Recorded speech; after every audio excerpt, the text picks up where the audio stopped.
ত্রয়োজন শ্রাদ্ধ শব্দের অর্থ কি? শ্রদ্ধাস্য দিয়ত দানম তস্মাৎ শ্রাদ্ধং বিদীয়তে। শ্রদ্ধার সহিত, ভক্তির সহিত, বিশ্বাসের সহিত পিতৃপুরুষের উদ্দেশ্যে যা কিছু অর্চন করা হয়, অর্পণ করা হয়, নিবেদন করা হয়, তাহাকেই শ্রাদ্ধ বলে। ভক্তি শ্রদ্ধা দিয়ে এই কাজগুলো সম্পন্ন করতে হয়। আমরা প্রতিটি সন্তান পিতামাতার কাছে ঋণী এবং আমাদের কর্তব্য কর্ম রয়েছে পিতামাতার জন্য।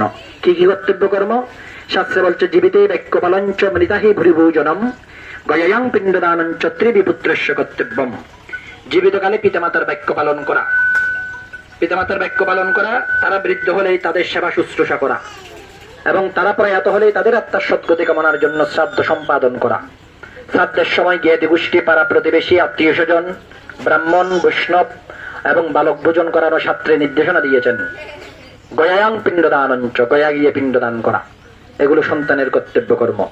যাই আমরা যখন বিবাহ বন্ধনে আবদ্ধ হই, বিবাহ করি, সংসার শুরু করি, প্রতিটি মানুষের মধ্যে একটা কামনা থাকে। সেটা কিসের কামনা? সন্তানের কামনা।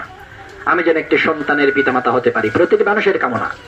যার সন্তান নেই তিনি যদি অনেক ধনী হন, তিনি পরিতাপ পান, অনেক কষ্ট নিয়ে জীবন ইতিবাদ করেন, অনেক টাকা খরচ করেন একটা সন্তানের জন্য, বিদেশে যান, চিকিৎসা করান, মঠ মন্দিরে গিয়ে মানুষ করেন। আমি যেন একটি সন্তানের মুখ দেখতে পাই। কিসের জন্য সন্তানের প্রয়োজন? শাস্ত্রে বলছে, পুণ্যামনরকজ্জস্মাত্রায়তে পিতরং সুত তস্মাৎ পুত্র ইতিমেব স্বয়মেব স্বয়ম্ভুবা। পুণ্যাম নামক নরক হইতে পিতৃপুরুষগণকে উদ্ধার করে বিদায়, সন্তানের নাম হচ্ছে পুত্র। পুত্রাত্রে ক্রিয়তে বাজ্যা পিণ্ড পুত্র প্রয়োজনা।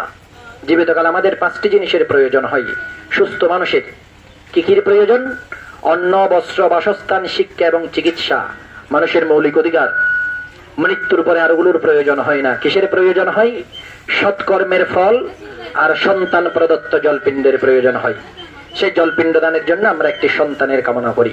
তাহলে শিক্ষার মধ্যে বলছেন, সৎপুত্র কুলের ভূষণ, সৎপুত্র হচ্ছে কুলের অলঙ্কার। আজকে সেই পুত্রগণ আপনারা পিতৃকার্য সম্পাদন করতে বসেছেন। ঈশ্বরের কাছে প্রার্থনা জানাবেন, বাবার আত্মার যেন স্বর্গবাসী হন। স্বর্গবাস কামনার্থে আজকে শ্রাদ্ধের আয়োজন।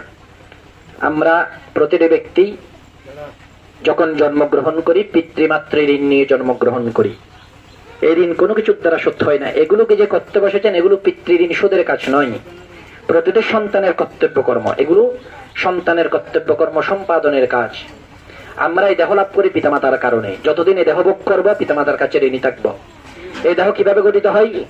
পিতামাতা মিলনের ফলে পিতৃবীর্যের শুক্রাণু যেদিন মাতৃগর্ভে প্রবেশ করেছিল, সেদিন আমাদের মতো সন্তানের জন্মের সূচনা হয়েছিল। যদ্দিনে পতিতং বিন্দু মাতৃগর্ভে নিয়োজিতম তদ্দিন লিখিতং ব্রহ্ম জন্ম মৃত্যু শুভাশুভম।